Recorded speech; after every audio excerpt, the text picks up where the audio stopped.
Now, here are three things you need to know right now at this moment. It is jobs report day in America, folks. Non-farm payrolls rose by 528,000 in July. The unemployment rate clocked in at 3.5%. And that is where we find Yahoo Finance's Brian Cheung. And Brian, in break, you were doing your 500,000 jobs dance here. And this was a pretty good report. Market may not like it, but it's good to see job creation. Of course. I mean, broadly speaking, that's what the American people care about, not necessarily what NASDAQ 100 futures are doing. But what was interesting was this was a surprise, right? No one expected to see a number this large. So I guess the natural question is what's driving it. I had a few minutes to kind of take a look at the report. And what's very interesting is that if you look at just the employment numbers, so we're not talking non-farm payrolls here, but we have a full screen that breaks out by gender where we actually saw employment gains. And you can see women driving a lot of that June to July trend there. 349,000 more people employed on the women's side of things. Men, however, actually contracting by 170,000. And again, the reason why these numbers don't square to the 500K number is because, again, this is not non-farm payrolls. This is just the total number of employed people 16 years and over in terms of the change month over month. But I also took a look at part-time trends, right? Maybe more people are coming into the labor force because they're taking on part-time work.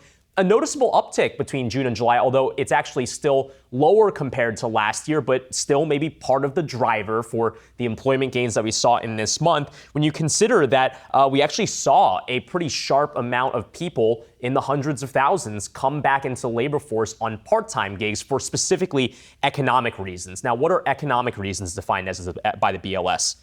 Unfavorable business conditions, an inability to find full-time work, or seasonal declines in demand.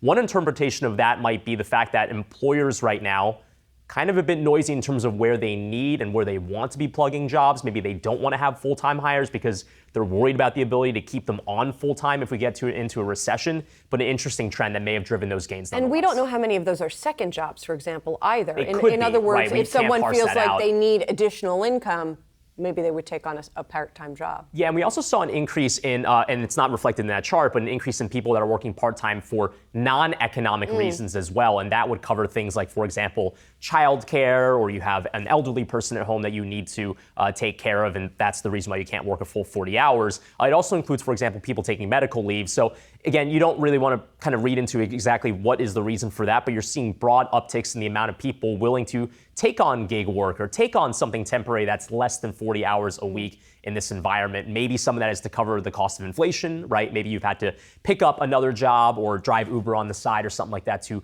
make ends meet at the grocery store. But again, that very much a driver for the high number that we saw in the month of July. You're the chief engineer of our Yahoo U series here, so explain this to us. Over 500,000 jobs last month, but we just got 2 quarters of negative GDP. Why the differential?